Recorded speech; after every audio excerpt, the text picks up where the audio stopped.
Tension today. Philippines, U.S. simulate mock invasions in largest ever war games. The annual Balikatan joint military exercises conclude on Friday after weeks of live fire drills and new weapons deployments.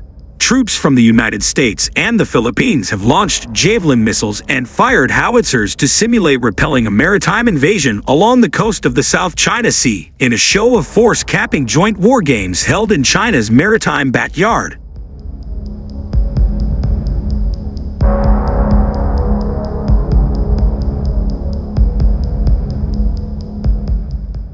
The live fire exercises were held throughout the week along the shores of the coastal city of Luwag in northern Ilocos province, the closest mainland Philippine province to China. They capped the largest ever Balikatan, or shoulder-to-shoulder, joint military exercises between U.S. and Philippine troops, cementing a dramatic policy shift that has seen Washington and Manila become close allies since Ferdinand Marcos Jr. became president in 2022.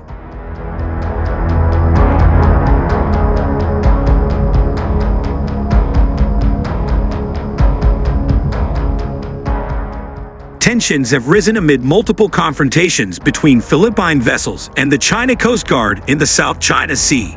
China claims almost the entire area under its 9-dash line, which was rejected by an international tribunal in 2016. While the U.S. and Philippine militaries would not name their adversaries, this year's exercises were concentrated around the northern and western shores of the Philippines close to the South China Sea and the Taiwan Strait.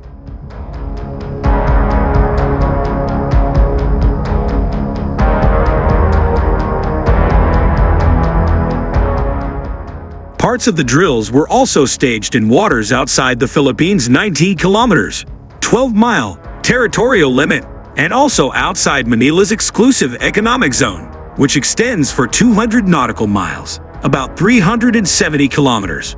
The Philippines and U.S. have a shared vision of a free and open Indo-Pacific. U.S. Marines Lieutenant General Michael Setterholm, commander of the Balikatan Joint Task Force, told reporters on Monday, "It's grounded in the seeking of peaceful solutions."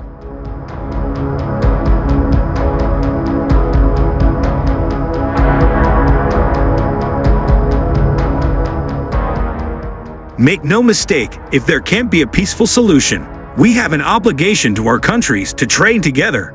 Ilocos Province lies southeast of China and just south of Taiwan, near areas of the South China Sea that would probably be at the center of any regional conflict over the disputed waters. The U.S. and Philippine militaries fired missiles and used howitzer guns stationed along the shore to sink 5 platoons standing in for amphibious warships.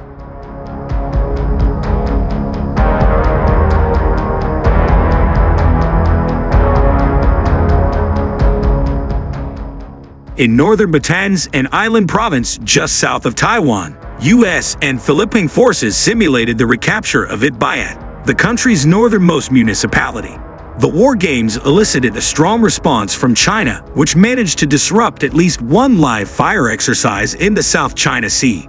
The Chinese embassy in Manila did not respond to a request for comment from Al Jazeera.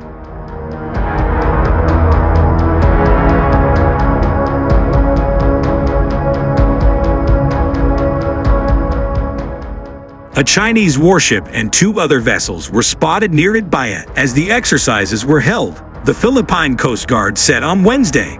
The ships left after the Coast Guard issued a challenge over the radio. This year's exercises also showcased new U.S. weapons that could be stationed in the Philippines during a conflict. For the first time in the Asia-Pacific, the U.S. military deployed a new mid-range missile launcher, called the Typhoon.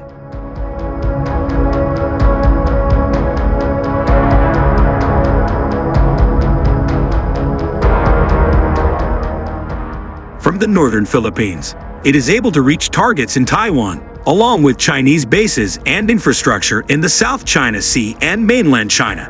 It is the first such weapon deployed in the region since the U.S. withdrew in 2019 from the Intermediate Range Nuclear Forces Treaty that barred the development of ground-launched ballistic and cruise missiles with ranges between 500 and 2,500 kilometers.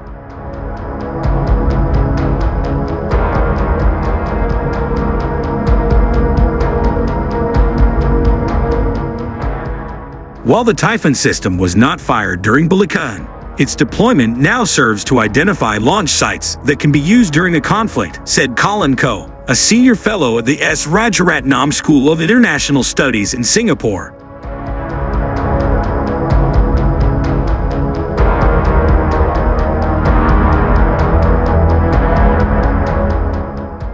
During wartime, all you need to do is just go straight to these launch sites and you can set it up and fire immediately without further preparation, Koh said. The U.S. and Philippine militaries also used a hovercraft to land a HIMARS missile system on the western island of Palawan, close to contested areas of the South China Sea.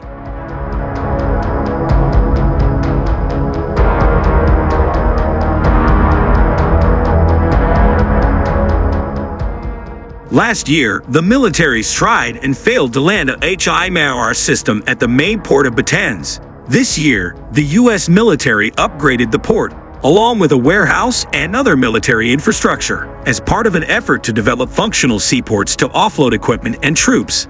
The longer you stay in the port, the more vulnerable you are, Koh said. When you are unloading all your equipment and your troops, that is when you are exposed essentially as a sitting duck.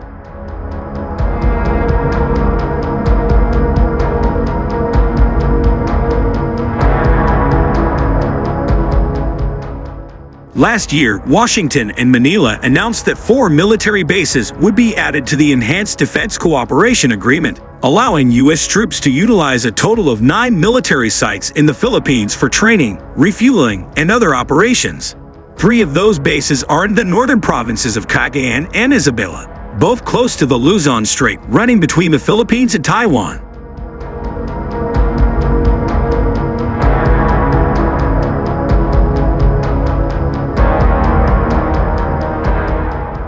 The increasing presence of military troops in civilian areas has alarmed some civilians, worried their location puts them in the path of any future war between the U.S. and China.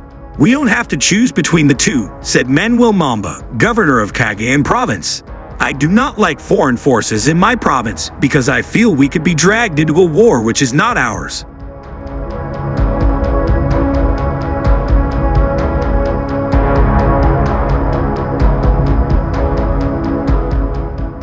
Mamba has vocally opposed the development of bases in his province for U.S. troops and is among a small yet stubborn contingent of regional and local politicians who have resisted Manila's turn towards Washington. Marcos Jr's predecessor Rodrigo Duterte was far closer to Beijing.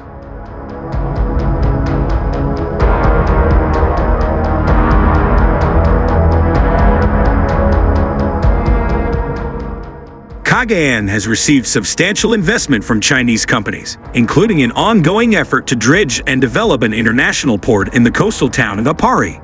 The U.S. military builds schools and distributes humanitarian aid during its yearly Balikatan exercises, but Washington has never competed dollar for dollar with the investment promises Beijing can make to local politicians.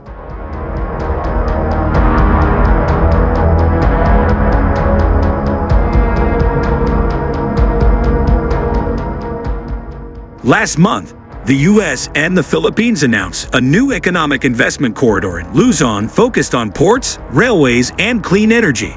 Such U.S. investment would be welcome in Cagayan if it is not military in nature, Mamba said.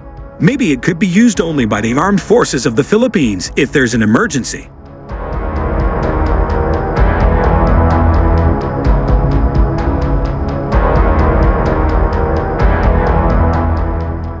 In Loag, where live fire exercises were held, fishermen were ordered not to sail for more than 1 week. The order cost some fishing boats up to $60 per day in lost income, said Arvin Mangrubeng, a priest at the Loag branch of the Iglesia Filipino Independiente Church.